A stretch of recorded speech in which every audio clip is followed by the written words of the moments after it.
Good morning student. बच्चों, आज class 9th में हमारी है वर्कशीट नंबर 52 और आज की वर्कशीट में नया चैप्टर शुरू हुआ है चतुर्भुज। ये हमारी एनसीईआरटी में चैप्टर नंबर 8 है।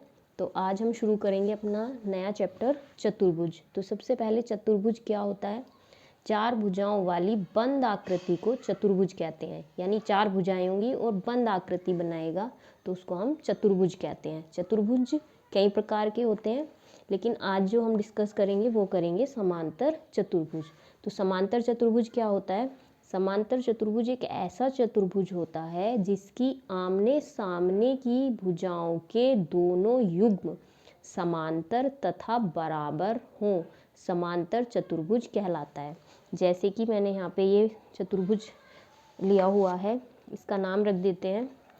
इसके चार शीर्ष हैं, 1 2 3। ये मैंने कटिंग भी की हुई है, इस पर ड्रॉ भी किया हुआ है, सी और डी। तो इसके नाम रख देते हैं ए बी सी डी।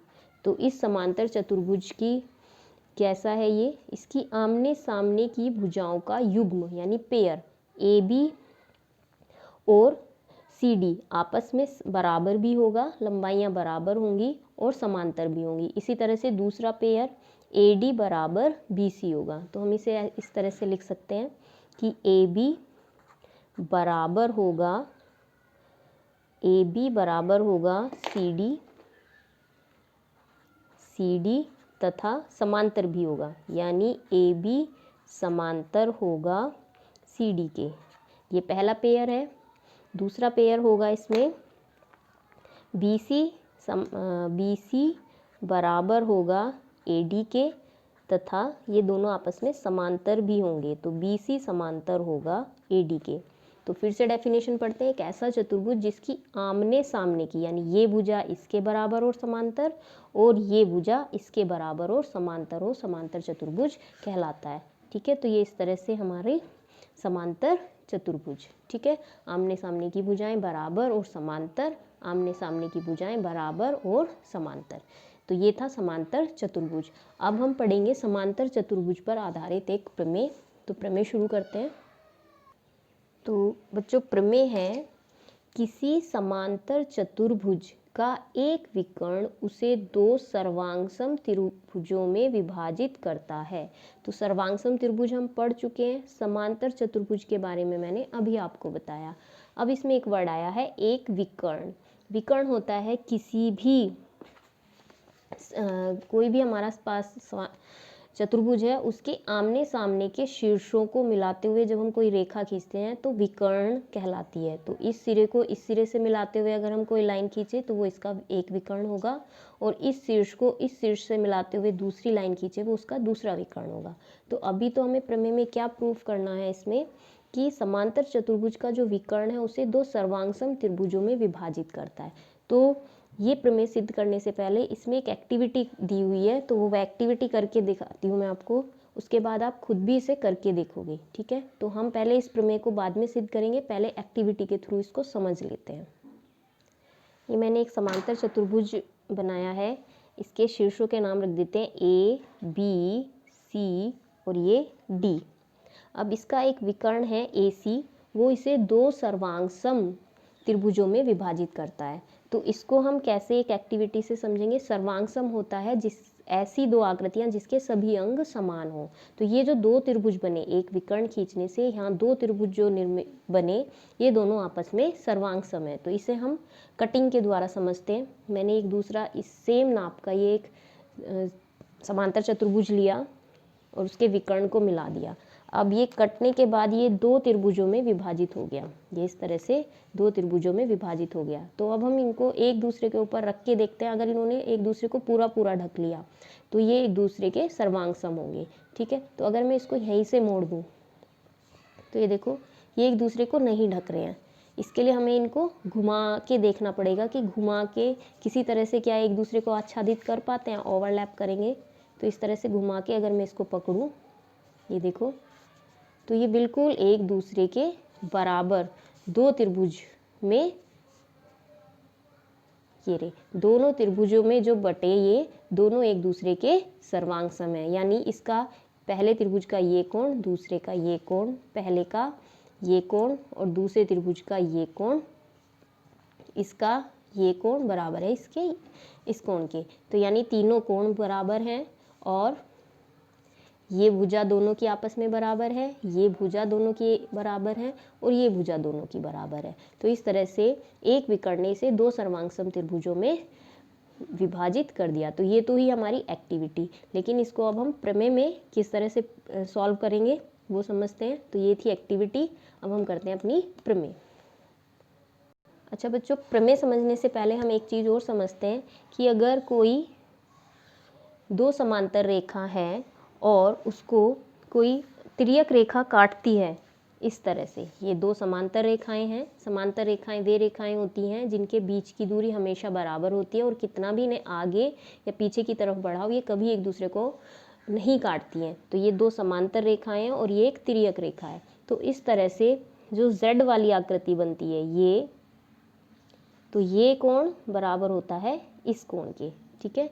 तो ये इसका हम यूज़ करेंगे प्रमेय को सिद्ध करने में। इन्हें एकांतर कोण बोलते हैं, एकांतर अंतः कोण, ये आपस में बराबर होते हैं। इसी तरह से अगर हमारी दो समांतर रेखाएं ये हैं और ये तिर्यक रेखा है, ठीक है, तो इसमें भी हमारा ये कोण बराबर होता है इस कोण के।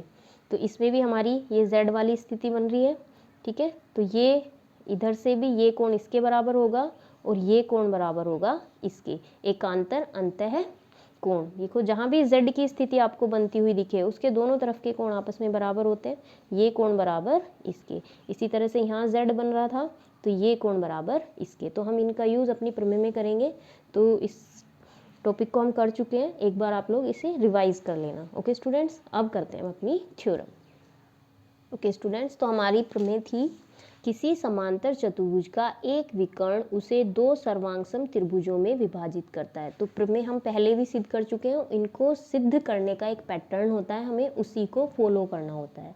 तो इसमें हम क्या करेंगे, सबसे पहले दिया है, तो हमें क्या दिया है, इसमें दिया हुआ है, ज्ञात है एक समांतर चतुर्भुज ABCD, एक समांतर चतुर्भुज ABCD दिया हुआ है और AC इसका एक विकर्ण दिया हुआ है, इसका एक विकर्ण AC दिया हुआ है। ये चीज़ हमें इसमें दी हुई है, ठीक है। इसको, इस फिगर को आप साइड में यहाँ ड्रॉ कर लोगे, मैंने अलग से पेपर पे समझाने के लिए बड़ा बनाया हुआ है, लेकिन आप लोग क्या करोगे, इसकी एक फिगर यहाँ पे ड्रॉ कर लोगे। तो हमें क्या दिया है कि एक समांतर चतुर्भुज ABCD दिया हुआ है एक तो, और इसका एक विकर्ण AC दिया हुआ है।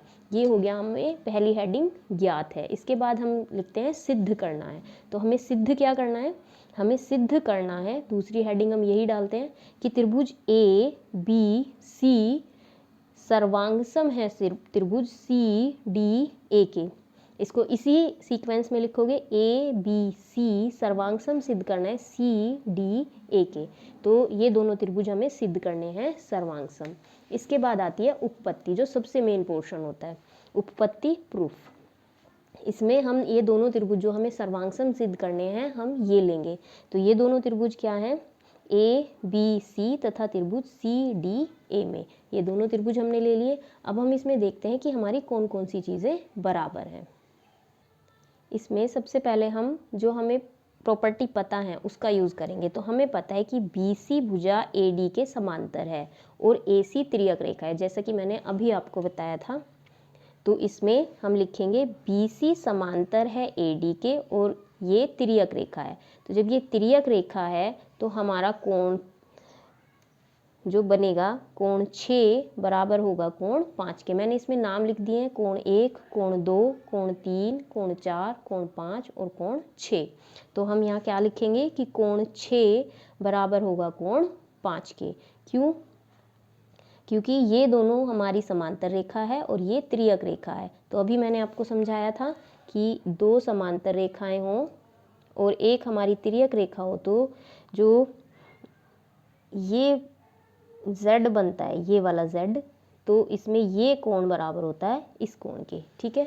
तो यहाँ से हमने कोण 6 को कोण 5 के बराबर दिखा दिया और ये कौन सा कोणों का युग्म है, एकांतर कोणों का युग्म, ठीक है। अब नेक्स्ट हम फिर से सेम चीज़ दूसरी लाइन पे अप्लाई करेंगे।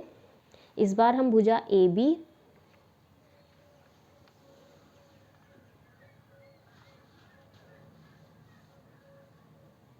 भुजा ए बी सी डी के समांतर है और ए सी तिर्यक रेखा है, तो इसमें कोण 3, ये कोण बराबर होगा कोण 4 के।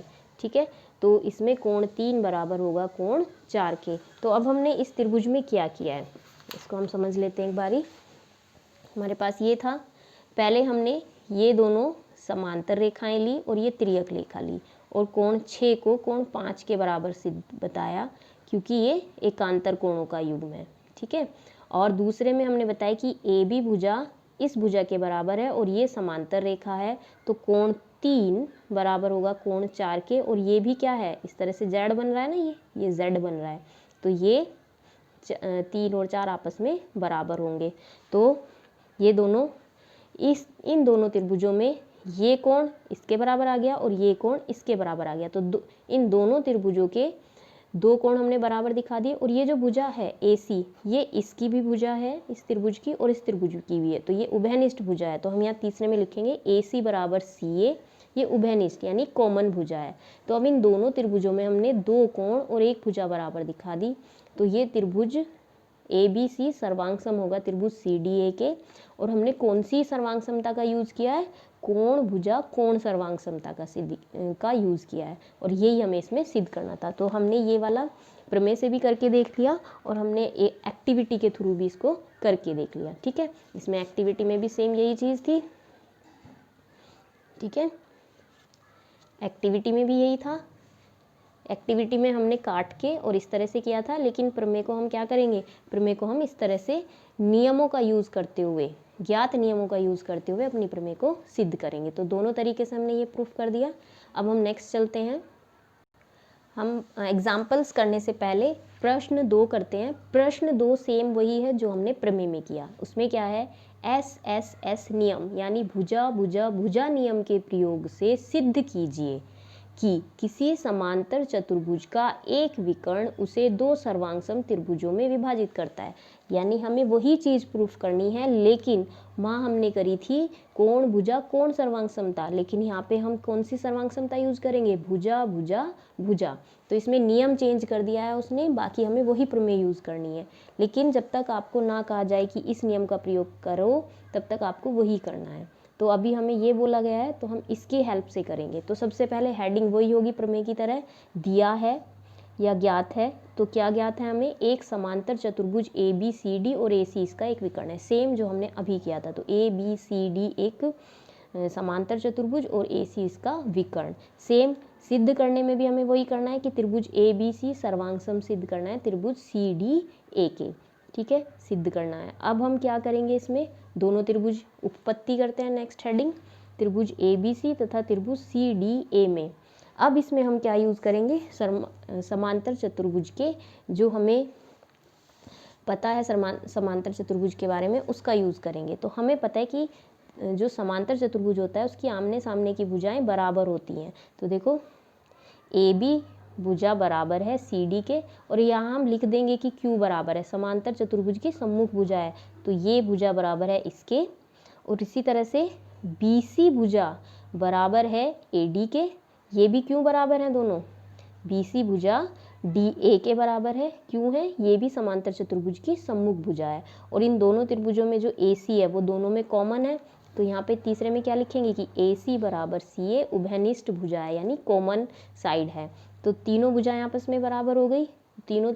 तो क्या लिखेंगे हम, त्रिभुज ABC सर्वांग सम त्रिभुज CDA के। और यहाँ कौन सी सर्वांग समता हमने यूज की है, भुजा भुजा भुजा भुजा भुजा भुजा सर्वांग समता, यानी साइड साइड साइड। तो इस तरह से बिल्कुल ये सेम क्वेश्चन था, बस इसमें रूल अलग यूज़ करना था। और इसकी फिगर भी आप साइड में यहाँ पे ड्रॉ कर लोगे, थोड़ी बड़ी करके इसको खुला खुला लिख दोगे। मैंने अलग से साइड ये बना के दिखाया है बड़ा, लेकिन आपको यहाँ पे ठीक साइज़ की एक फिगर ड्रॉ कर देनी है ABCD और उसका एक विकर्ण। ठीक है, तो ये था हमारा प्रश्न 2। अब हम करते हैं अपनी जो बाकी के एग्जाम्पल और क्वेश्चंस बचे हैं उन पे आते हैं।